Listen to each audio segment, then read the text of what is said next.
අඩෝ මේ ආපෙලාගම් බලන් ඉන්නේ මොනවද අඩෝ මේ දුරින් ඇවිල්ලා සන්දර්ශන දාන්න ඉඳපා හරියද මෙතන අනේ අයියා මේ කෑල්ල වෙල ඉන්නවා මේ කෑල්ල ඉස්සර මේ ඇඩක් ගැව්වේ පොඩක් බය වෙලා වගේ ඉන්නවෝ හරි ඵලයන් thank you බබා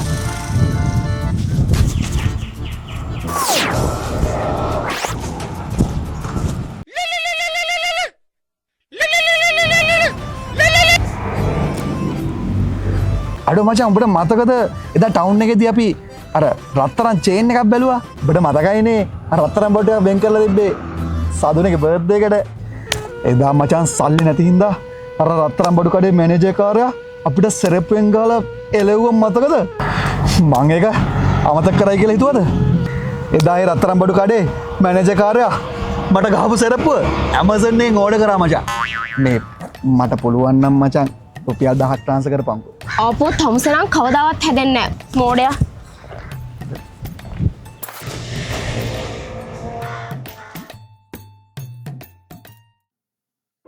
ආන් ඉන්න බබා ඒ බබා බබා පොඩ්ඩක් ඉන්න මට ඒ වුණා තවුල් වගේ හව්වේ මිනිස්සයා මං එනකම් බලන් නැතු මේකත් හොඳයි මේක පාර වන්දේ කියලා ලස්සන අඩෝ මේ හැල්ල බලන්න අවුල්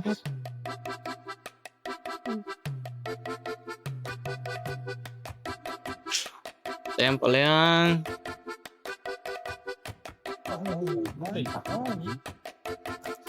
තරහ වෙලා හිටියට මැසේජ් කරන්න බැරිද සෝරි පැටියෝ තරහ වෙන්න එපා ඉන්න මම මැසේජ් එකක් දාන්න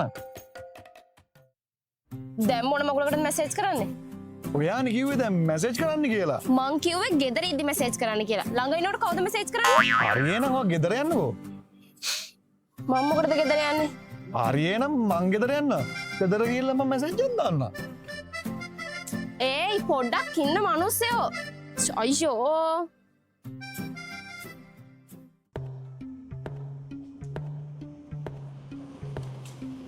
හරි බා කලබල වෙන්න එපා ඌ එන වෙලාවක එයිනේ එන්න කිව්ව එකට දැන් වෙලා පානෝ 4ක් වෙලා මල පයින් නැද්ද කියන්නකෝ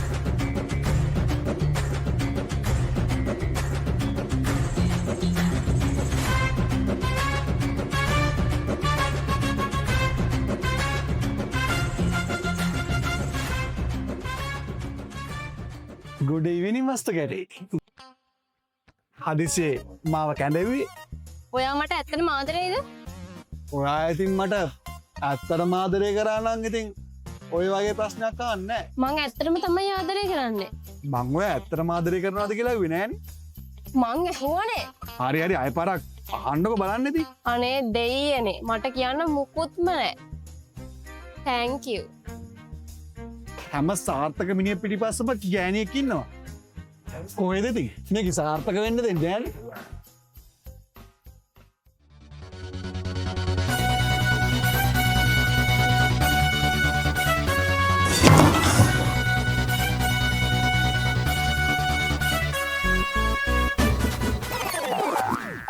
අයි මොකද නෑ තාත්තේ අරයා ඉන්නවා කියන කතා කරනවා ඉඳන් ඉන්න අද දෙන්නම් ගෝකා අනේ තාත්තේ මං වෙනුවෙන් අදට යාට මුකුත් කරන්න එපා මට යව ඕනෙමයි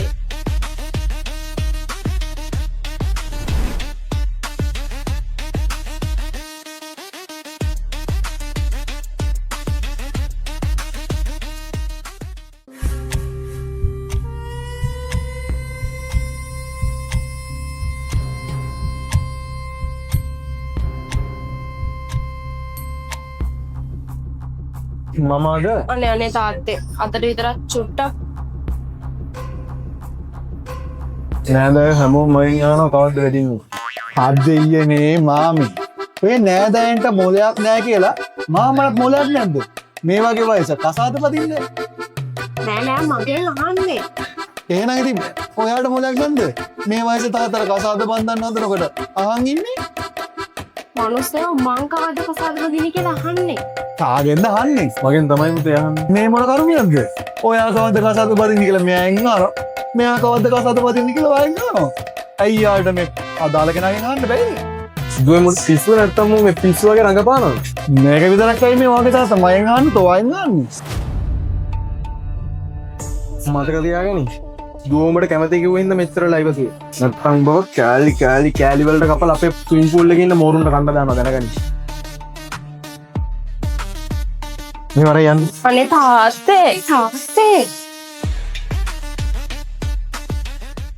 අඩේ මේ TikTok එක නම් මරුනේ. ගායිස් ඔන්න ලයිව් ආවාද? ඉතින් කොහමද අපි අතාගල ඉන්නේ? ඔයයි මයි බ්‍රේක් අප් වුණා කියලා අපි නංගිට කිව්වද? දැන් ගායිස් පොඩි ප්‍රශ්නයක් වගේ මම පස්සේ ලයිව් වෙන්නම්. ඔයා කොහොමද දන්නේ? නංගි තමයි කිව්වේ. නංගිට කවුද කිව්වේ? ඔයා තමයි කියලා තියෙන්නේ. මේ කවුද එහෙම වාට කිව්වේ? නංගි. එයයි එහෙම කිව්වේ? මොකද තමුන් තමයි අපේ නංගිට එහෙම කියලා තියෙන්නේ. මම මොකටද එහෙම කියන්නේ? ඔයා තමයි ඒක කියන්න ඕනේ. මං කලින්ම ඔයාගේ නංගිට කිව්වනේ. මට කිව්වේ නෑන්නේ. දැන් කීවේ නංගි ඔයාට කීවා කියලා? ඔයා මට කිව්වේ නෑ. ඉතින් නංගි ඔයාට කීවනේ. ඔයා මට කිව්වේ නෑ. නංගිට මං කීවනේ. දැන් නම් මට මේක ඇත්තටම ඇති. let's break up.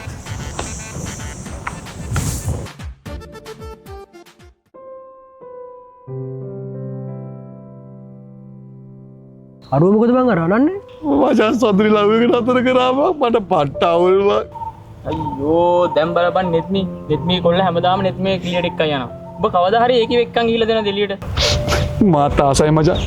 ඔබ නෙත්මිගේ පොඩ්ඩක් අහලා කියනවද? මොකා? දෙබෙත් නෑ මචං මං කිව්වේ මේ නෙත්මිගේ අහපන් සාමාන්‍යයෙන් මේ. යාලා කොහෙද යන්නේ කියලා. හරියයි. ඒක දැන් නවත්තපන්කෝ.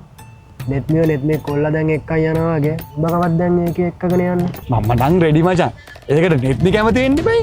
මම සෙරෙප්පෙන් ගන්න කරන්නේ. නැතෙන් ඉතින් පොඩ්ඩක් අහපන් මං කියන්නේ. නෙත්මී නෙත්මීගේ කොල්ල එලියට එක්කන් යනවා වගේ. ඔබත් එක්කන් ඵලයන්. ඒ බං මම නෙත්මිව එළියට එක්කන් ගියේ නෑ බං. ඕයි නෙත්මීගේ කොල්ලා නෙත්මී එක්කන් යනවා වගේ. ඔබත් එක්කන් ඵලයන් කියලා කිව්වේ බං. ඒකට නෙත්මිගේ කොල්ලා කැමති වෙයිද?